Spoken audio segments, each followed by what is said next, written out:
Bourse model for hydrogen atom. तो according to Bohr's electron drawback क्या था Rutherford का, मैं आपको पहले वहीं से बताऊं। रदरफोर्ड का ड्रॉबैक ये था, रदरफोर्ड का मॉडल क्या था कि इलेक्ट्रॉन स्टेशनरी ऑर्बिट में मूव करता है। तो ड्रॉबैक ये था कि अगर वो स्टेशनरी ऑर्बिट में अगर ऑर्बिट में मूव करेगा तो ड्यू टू रेवोल्यूशन उसकी एनर्जी का लॉस होगा, और एनर्जी के लॉस होने की वजह से उसका ऑर्बिट धीरे धीरे छोटा होता चला जाएगा और फाइनली वो न्यूक्लियस में गिर जाएगा। तो फिर ऑर्बिट स्टेशनरी कैसे हुआ, ये बहुत बड़ा ड्रॉबैक था रदरफोर्ड मॉडल का। तो बोर ने क्या कहा कि इलेक्ट्रॉन अपनी एनर्जी का लॉस नहीं करता, इलेक्ट्रॉन जब रिवॉल्व करता है तो एनर्जी का लॉस नहीं करता, वो फोर्स लगाता है न्यूक्लियस की तरफ और बदले में न्यूक्लियस बाहर की तरफ, इलेक्ट्रॉन न्यूक्लियस की तरफ, न्यूक्लियस बाहर की तरफ।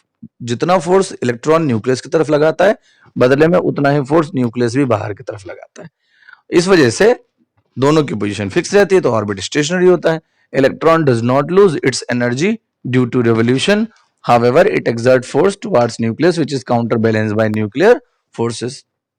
दूसरी बात ये थी बोर्स मॉडल की कि हर ऑर्बिट की अपनी एक फिक्स एनर्जी होती है।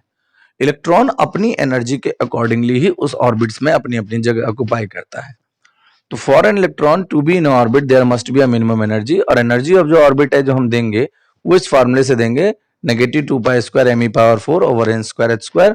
और इसको जब हम यहाँ पर पाई की पाई कांस्टेंट है, value 3.14, m mass of electron value 9.1 into 10⁻⁻31 kilogram, E is the basic charge 1.6 into 10⁻⁻19 coulomb, n is the number of orbit and h is the Planck's constant 6.626 into 10⁻⁻34 joule second. जब हम इसको calculate करेंगे तो ये value आएगी negative 2.18 10⁻⁻18 upon n² joule में। Bore ने कहा कि इलेक्ट्रॉन का लॉस एनर्जी का लॉस या गेन तभी होगा जब इलेक्ट्रॉन एक ऑर्बिट से दूसरे में जाए, चाहे लोअर से हाइयर में जाए चाहे हाइयर से लोअर में आए। लॉस और गेन तभी होगा जब ऑर्बिट एक्सचेंज, ऑर्बिट से जंपिंग होगी।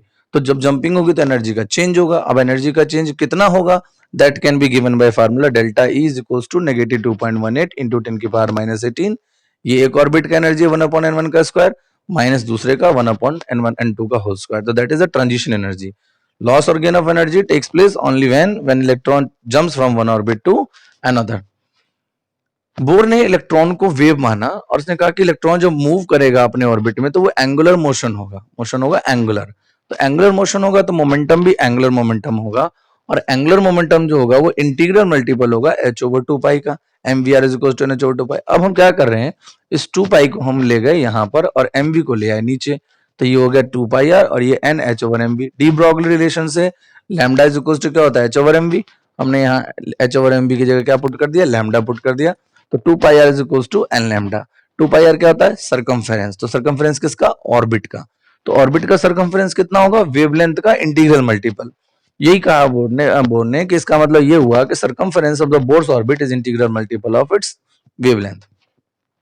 बोर ने एक काम और किया कि उसने ऐसे आयंस जिसके पास इलेक्ट्रॉन्स हाइड्रोजन के इक्वल हो, मतलब एक, जैसे देखिए हीलियम एटॉमिक नंबर 2 में से 1 प्लस यानी एक इलेक्ट्रॉन का लॉस हो गया, तो 2 में से 1 गया तो कितना बचा, 1 इलेक्ट्रॉन, यानी इसके पास भी 1 इलेक्ट्रॉन हो गया। लिथियम एटॉमिक नंबर 3 में से 2 चले गए तो कितने इलेक्ट्रॉन बचे, 1। यानी ऐसे आयंस जिसके पास इलेक्ट्रॉन हाइड्रोजन के बराबर हो उसकी एनर्जी का फार्मूला और उसके रेडियस का फार्मूला भी बोर ने दिया। क्या दिया, En is equal to negative 2.18 into 10⁻⁻18 Z square upon n square. Z क्या है, एटॉमिक नंबर। इसी तरह से radius of the orbit Rn n square upon Z 52.9 picometre. ध्यान रखिएगा पिकोमीटर में है, जेड एटॉमिक नंबर है, एन नंबर ऑफ ऑर्बिट है। तो ये जो था मॉडल जो था वो बोर्स का मॉडल था। अभी फिर इसके बाद बात कर रहे हैं कि किस तरह से एनर्जी ऑर्बिट्स की जो है वो इंक्रीज करती है। Significance of negative